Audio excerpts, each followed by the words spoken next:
Hello students, today I am going to discuss a topic that is the photosynthesis and the respiration. So in this lecture you will come to know what is the basic difference between the photosynthesis and the respiration. तो बेटा आपको इस lecture में आपको बताया जाएगा कि photosynthesis का मतलब क्या होता है और आपका रेस्पिरेशन का क्या मतलब है, इसके बीच में बेसिक डिफरेंस क्या आता है ना, रेस्पिरेशन प्लांट्स क्यों करते हैं. सो it's very we will try to discuss in a very easy manner that how the photosynthesis and the respiration they are differentiated from each other. So let's start. तो बेटा सबसे पहले देखिए ओवरव्यू क्या है फोटोसिंथेसिस का एंड रेस्पिरेशन. देखिए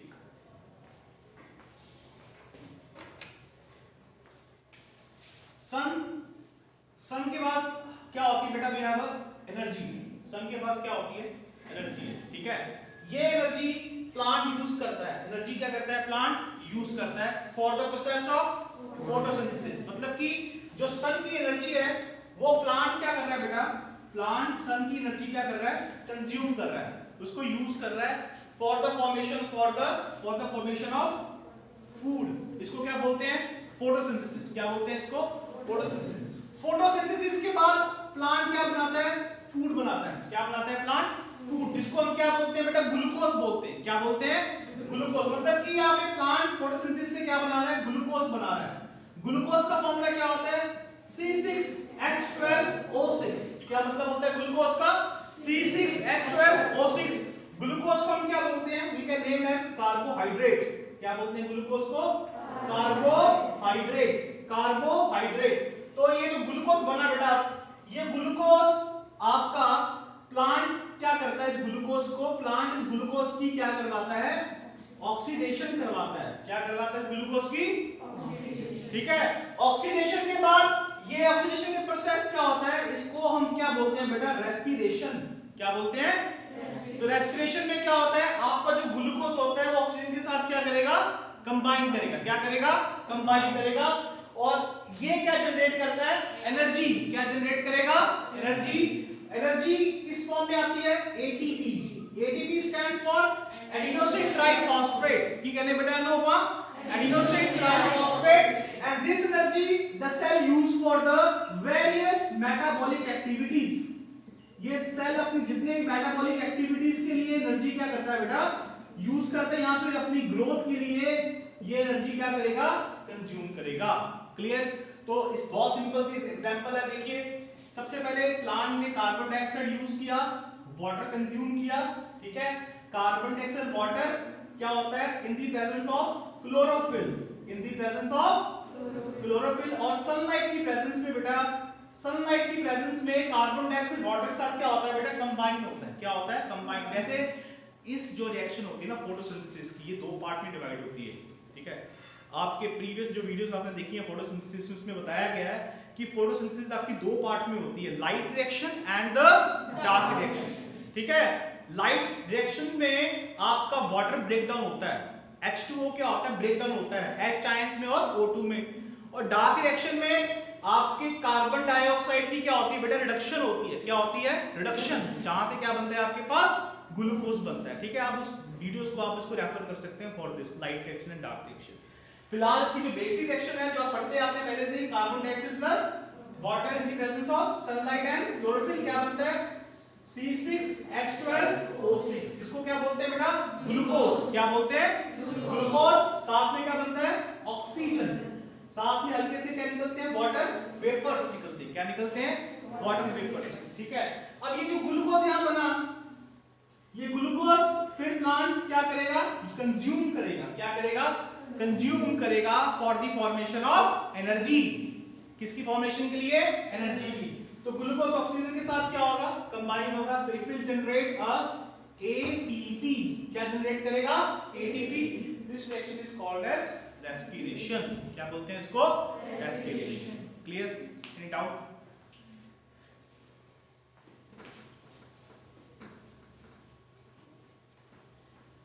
next,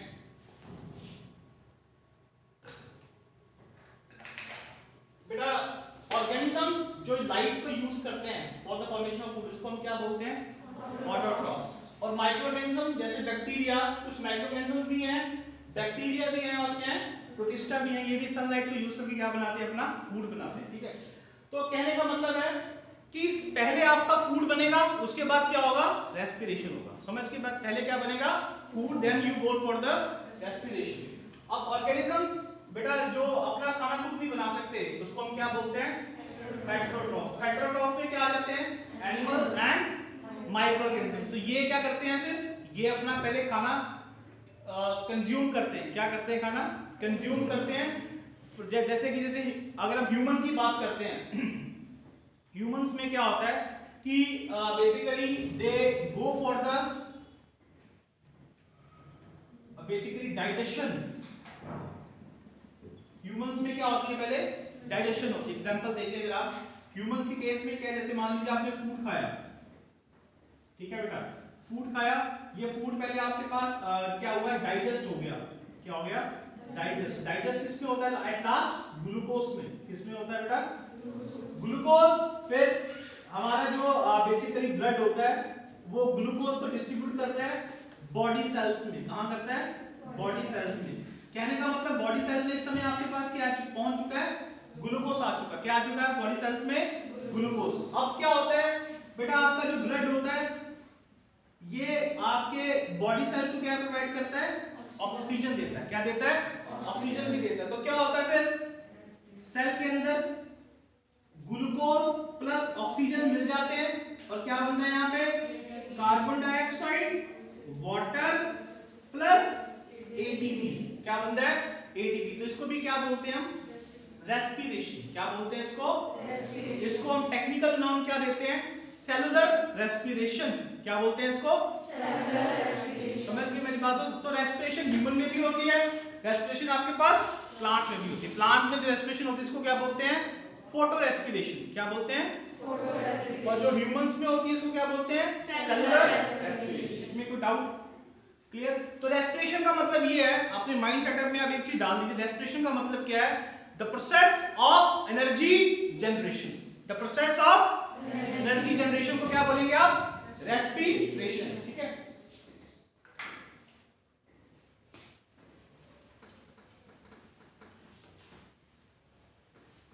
अब बेटा बेसिकली अगर आप बात करें फोटोसिंथेसिस की,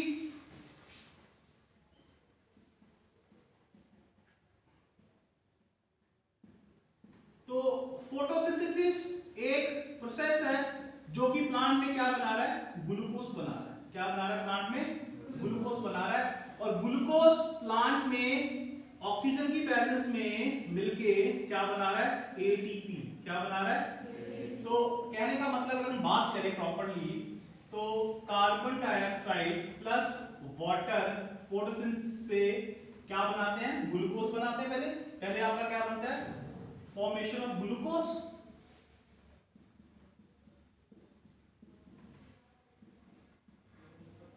अब उसके बाद ये ग्लूकोज की क्या हो रही है, ग्लूकोज की क्या हो रही है बेटा, ऑक्सीडेशन। ग्लूकोज की क्या हो रही है, ऑक्सीडेशन। इसको हम क्या बोलते हैं, रेस्पिरेशन। क्या बोलते हैं बेटा जी, रेस्पिरेशन। ये पॉइंट क्लियर हो गया। तो पहले प्लांट क्या करेगा, फोटोसिंथेसिस की हेल्प से क्या बनाएगा, ग्लूकोज बनाएगा। उसके बाद वो ग्लूकोज को क्या करेगा, यूज करेगा for the formation of energy. कैसे करेगा, उसमें ऑक्सीजन ऐड होगा, इसको क्या बोलते हैं, ऑक्सीडेशन। क्या बोलते हैं इसको, ऑक्सीडेशन। तो इस प्रोसेस को हम क्या बोलेंगे, this is the photosynthesis, this is the. अगर कोई बोले आपका डिफरेंस क्या है फोटोसिंथेसिस रेस्पिरेशन में, आप बोलेंगे बेटा फोटोसिंथेसिस में ग्लूकोज फॉर्म हो रहा है। क्या हो रहा है, ग्लूकोज फॉर्म हो रहा है। रेस्पिरेशन में क्या हो रहा है, ग्लूकोज यूज हो रहा है। सिंपल सी बात। फोटोसिंथेसिस में आपका ग्लूकोज क्या हो रहा है बेटा, फॉर्म हो रहा है, बन रहा है ग्लूकोज, ठीक है, बनता है ग्लूकोज। तो रेस्पिरेशन में ग्लूकोज की हो रहा है, कंज्यूम हो रहे हैं for the formation of energy. Clear.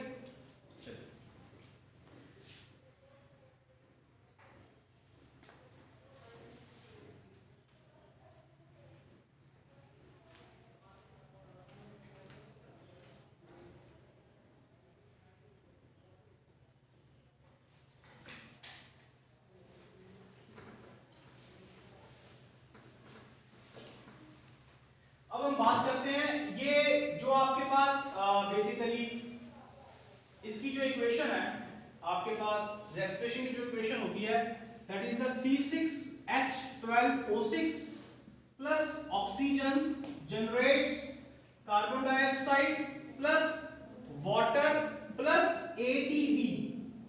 ये इसकी जनरल क्या है इक्वेशन है। इसमें कितने ऑक्सीजन यूज हो रहे हैं 6। आपके पास ग्लूकोज कार्बन डाइऑक्साइड कितने निकलेंगे यहाँ पे 6, ठीक है, और 6 ही क्या निकलेंगे वाटर, लास्ट में क्या निकलेगी आपके पास एनर्जी। तो ये जो इक्वेशन है बेटा, ये इक्वेशन किसकी आपके पास आ रही है रेस्पिरेशन की। किसकी इक्वेशन आ रही है ये रेस्पिरेशन, ठीक है ना, ये इक्वेशन आपकी रेस्पिरेशन की है, ठीक है, for the formation of ATP। अब आपको क्या लगता है कि जो रेस्पिरेशन है ये कितने स्टेप की रिएक्शन लगती है आपको, रेस्पिरेशन कितने स्टेप की रिएक्शन लगती है बताइए।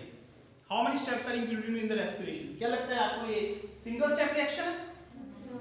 ये बेटा सिंगल स्टेप रिएक्शन नहीं है, ये आपकी किसमें होती है बेटा, it occur in the large number of steps. ये आपके पास बहुत सारे क्या होते हैं बेटा स्टेप्स में की जाती है, ठीक है।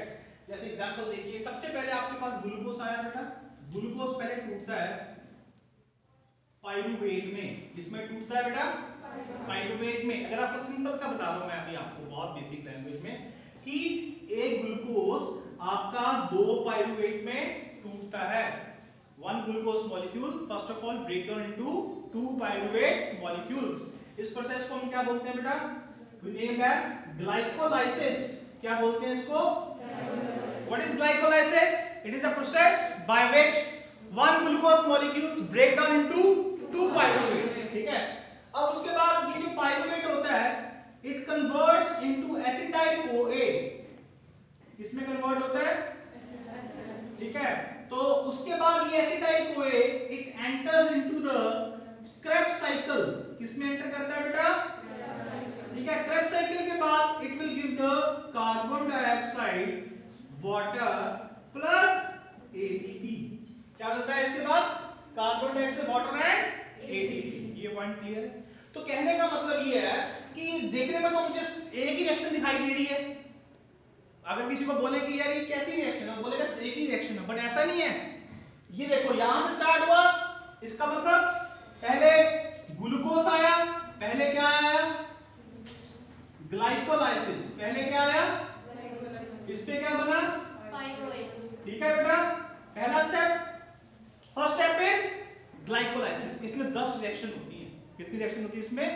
10 रिएक्शन इसके स्टेप के। ये एक प्रोसेस है, इसमें कितनी रिएक्शन होगी बेटा? 10 रिएक्शन होगी। क्लियर? अब उसके बाद देखो ये पाइरूवेट फिर बाद में सेकंड में कहां पे कन्वर्ट हो रहा है बेटा? एसिटाइल CoA में, ठीक है, एसिटाइल CoA पे कन्वर्ट हो रहा है, ठीक है। अब ये एक सिंगल स्टेप रिएक्शन है, ये क्या है इसमें? Single step reaction. उसके बाद एसिटाइल CoA, कितने एसिटाइल CoA बेटा? 2। कितने एसिटाइल CoA है? 2। एक एसिटाइल CoA एक क्रेब्स साइकिल में एंटर करेगा, एक एसिटाइल CoA एक क्रेब्स साइकिल में एंटर करेगा। इसका मतलब यहां पे कितने क्रेब्स साइकिल चलेंगे? 2 क्रेब्स साइकिल चलेंगे। यहां पे कितने क्रेब्स साइकिल चलेंगे बेटा? 2 क्रेब्स साइकिल चलेंगे। At last we will get a carbon dioxide water plus ATP। तो ये देखो ये ऐसे चलता है पूरा प्रोसेस। समझ लगी ना बात? ये प्रोसेस ऐसे चल रहा है। आपको लगता है एक ही रिएक्शन, बट एक रिएक्शन नहीं है। This is the multiple reactions are going on. Clear point और नॉट? इसमें किसी को डाउट कोई? हाँ, अब एक चीज देखिए बेटा, अब आपको मैं सिखाता हूं कि इसमें एनर्जी निकलती कैसे। मैं आपको बताता हूं। जब ग्लूकोज पाइरूवेट में कन्वर्ट होता है हमारे पास ATP निकलते हैं बेटा, अराउंड 8 ATPs निकलते हैं। कितने निकलते हैं जी? 8। यहां पे निकलते हैं 6 ATPs। कितने निकलते हैं? 6। और एक क्रेब्स साइकिल में निकलते हैं 12। 2 में कितने आ गए? 24। तो काउंट करो, 8 प्लस 6 प्लस 24 कितना बेटा टोटल? 38। ग्लाइकोलाइसिस में कितने ATP निकलते हैं? 8। कितने? 8। एसिटाइल CoA जब पाइरूवेट एसिटाइल CoA में कन्वर्ट कितने ATP निकलेंगे? 6। ठीक है, क्रेब्स साइकिल में 12। 24 प्लस 6 30, 30 प्लस 8 38। कहां निकलेंगे? 38। अब बेटा एक चीज याद देना, थोड़ा सा दिमाग लगाओगे। ये जो प्रोसेस हो रहा है एसिटाइल कोए आपका क्रेब्स साइकिल, ये जरा ध्यान से देखना, ये होता है माइटोकॉन्ड्रिया में। कहां होता है? ठीक है जी, ये कहां हो रहा है? ये क्रेब्स साइकिल कहां चलता है? ठीक है, माइटोकॉन्ड्रिया में चलता है। इसका मतलब एनर्जी जनरेशन कहां पे हो रही है? माइटो, तभी माइटोकॉन्ड्रिया को क्या बोलते हैं? व्हाई? बिकॉज ये जो क्रेब्स साइकिल है ये कहां चल रहा है? माइटोकॉन्ड्रिया में। और जो ये वाला प्रोसेस है ग्लूकोज से पाइरुवेट वाला, it occur in the cytoplasm. ये कहां चल रहा है? ठीक है ना, ग्लूकोज से पाइरुवेट कहां बना? साइटोप्लाज्म। कहां बना? और उसके बाद क्रेब्स साइकिल कहां चला? माइटोकॉन्ड्रिया। ये पॉइंट क्लियर है? तो ये है बेसिक प्रोसेस आपका, इसमें कोई डाउट किसी को? ठीक है, वन स्टेप रिएक्शन को हमने 3 पार्ट में क्या करवाया? कन्वर्ट करवा दिया। ठीक है, अच्छा और सुनिए, इसमें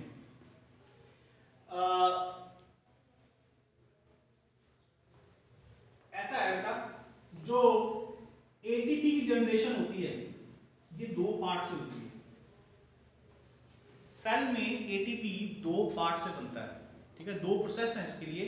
एक होता है substrate level phosphorylation, substrate level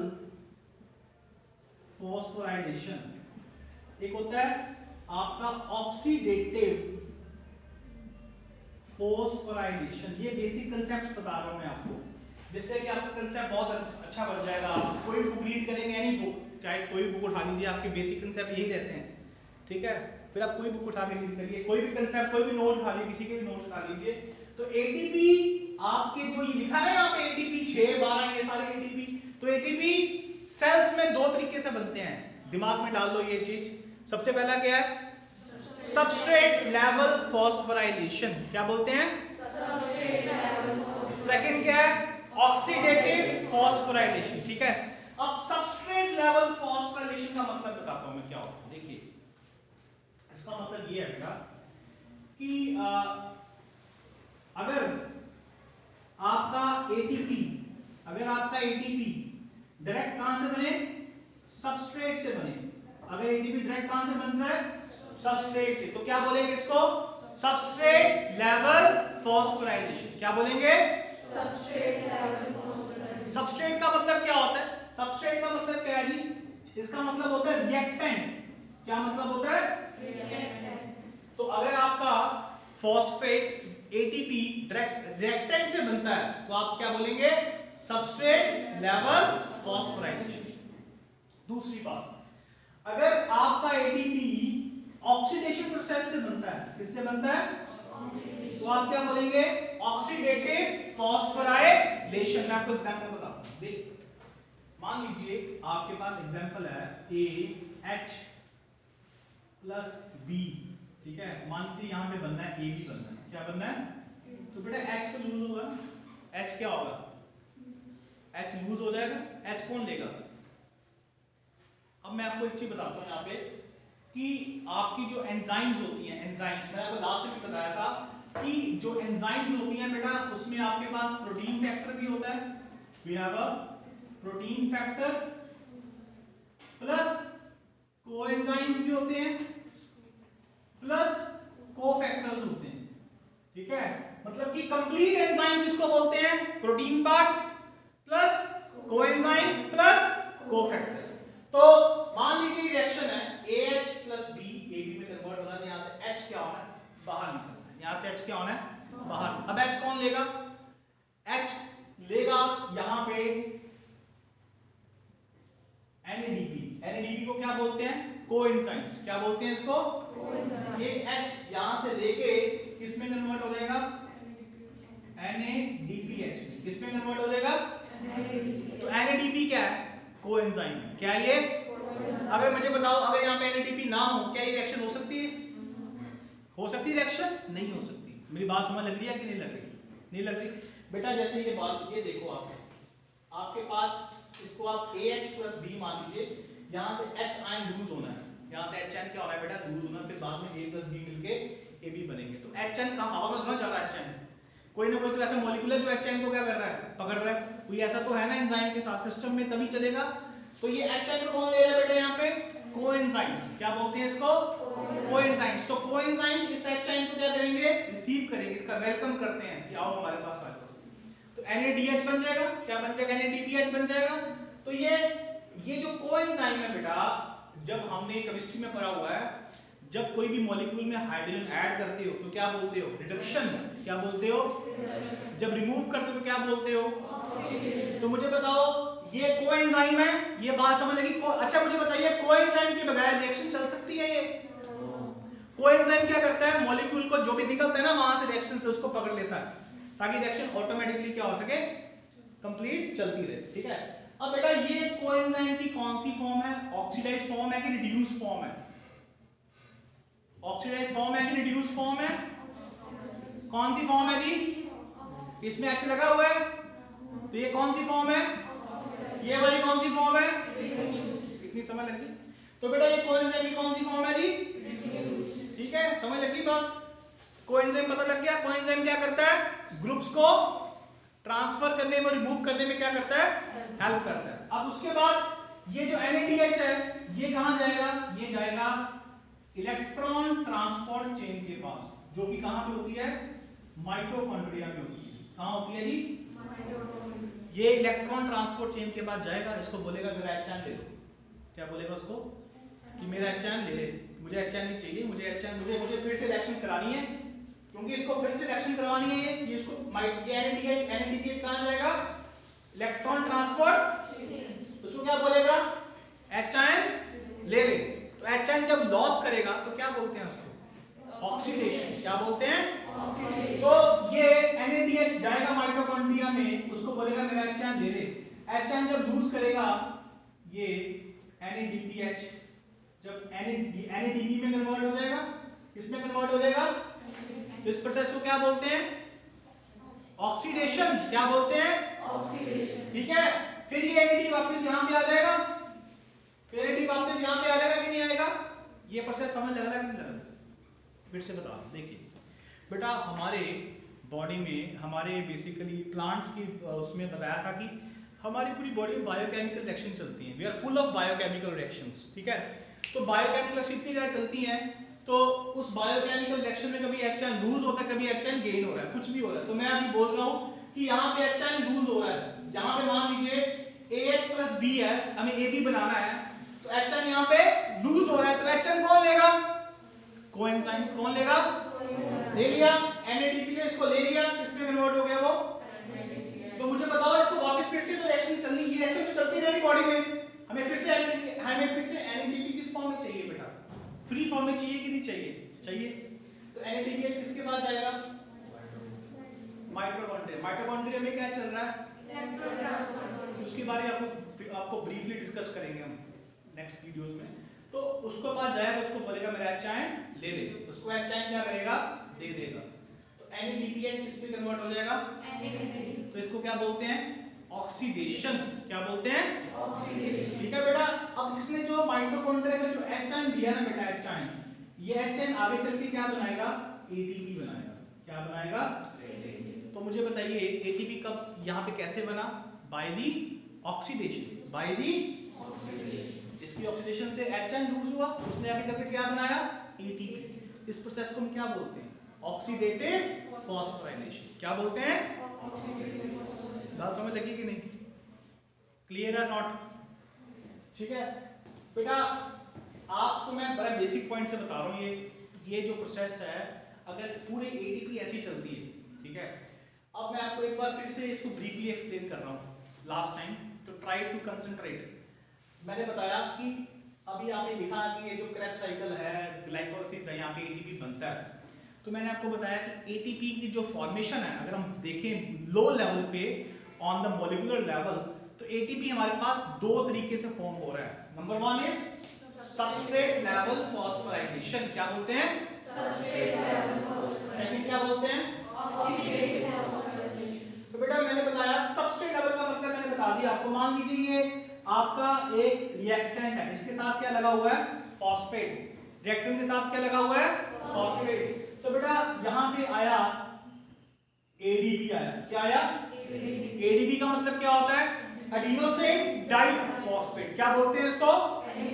तो इसने P को अपने साथ क्या कर लिया, कंबाइन कर लिया। क्या कर लिया, P को कंबाइन। तो यहाँ पे A वापस फॉर्म हो गया, तो ADP प्लस P मिलके क्या बन जाएगा, ATP। तो ये जो ATP की फॉर्मेशन हो रही है कहां से हो रही है, डायरेक्ट कहां से हो रही है बताओ, ये इलेक्ट्रॉन ट्रांसफर चेन से हुई, हाँ, ये डायरेक्ट कहां से हो रही है, सबस्ट्रेट से। इसको क्या बोलते हैं, तो डायरेक्ट कहां से हो रही है, ये सबस्ट्रेट से। इसको क्या बोलेंगे आप, सबस्ट्रेट लेवल फॉस्फोराइलेशन। क्या बोलेंगे बेटा, सबस्ट्रेट लेवल फॉस्फोराइलेशन। अब नेक्स्ट पॉइंट देखो, हमारे पास ये जितने भी आप ये पूरी रिएक्शन देखते हैं ना, ये ग्लूकोज से पाइरुवेट, एस्टाइल कोए से क्रेब्स साइकिल बहुत सारी रिएक्शन, ये सभी रिएक्शन में आपके पास क्या हो रही है, यहां से H क्या हो रहे हैं, लूज हो रहे हैं। H क्या हो रहे हैं बेटा, H कौन ले रहा है, कोएंजाइम्स। कौन ले रहा है, तो कोएंजाइम पहले किस फॉर्म में कन्वर्ट हुए, रिड्यूस फॉर्म में। किसमें कन्वर्ट हुए,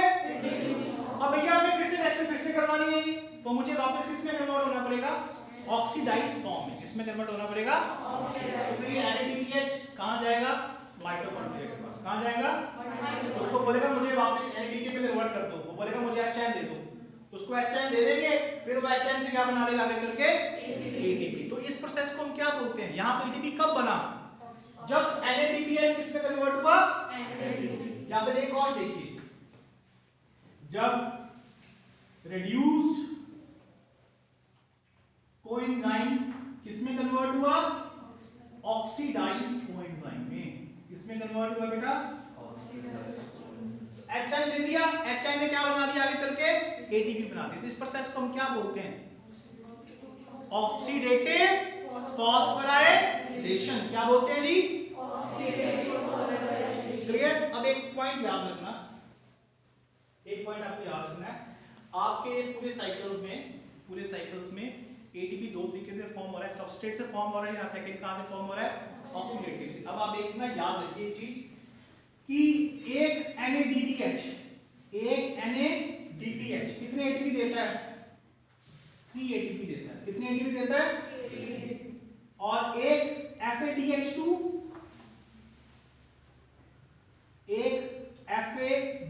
कितने ATP देगा, 2 ATP देगा। कितने ATP देगा, ये पॉइंट याद रखिए, MCQ में क्वेश्चन कई बार बहुत आते हैं कि एक NADPH कितने ATP देता है, 3। मान लो यहाँ पे एक NADPH गया था इलेक्ट्रॉन ट्रांसफर चेन के पास, तो इसने कितने ATP बनाए होंगे यहाँ पे, 3। और जब FADH अपना HN देगा तब कितने ATP बनेंगे, डिफरेंस क्यों आ रहा है, इतना डिफरेंस क्यों आ रहा है, क्योंकि FADH2 इलेक्ट्रॉन ट्रांसपोर्ट चेन को लेट ज्वाइन करता है। जैसे मान लीजिए यहाँ पे ये A पॉइंट है, ये B पॉइंट है, ये C पॉइंट है। A पॉइंट से B पॉइंट तक एक ATP निकल जाता है, B पॉइंट से C पॉइंट तक फिर 2, यहाँ पे 3 ATP निकलते हैं। तो आप FADH यहाँ पे ज्वाइन करते हैं, कहाँ ज्वाइन करता है, सेकंड पॉइंट पे। NADH कहाँ ज्वाइन करता है, फर्स्ट पॉइंट पे। इसलिए NADPH कितने ATP देता है, 3, और FADH कितने देता है, 2 ATP देता है। क्लियर टू ऑल और नॉट, पता लग गया। तो मेन आपको पॉइंट समझाना था कि सबस्ट्रेट लेवल फॉस्फोराइलेशन क्या होती है। इसका मतलब क्या होता है, जब आपका ATP डायरेक्ट कहां से बनता है, और इसमें ATP कहां से बनता है, ऑक्सीडेशन से। कहां से बन रहा है, इसको बोलेंगे ऑक्सीडेशन किसकी हो रही है बेटा, यहाँ पे कोएंजाइम।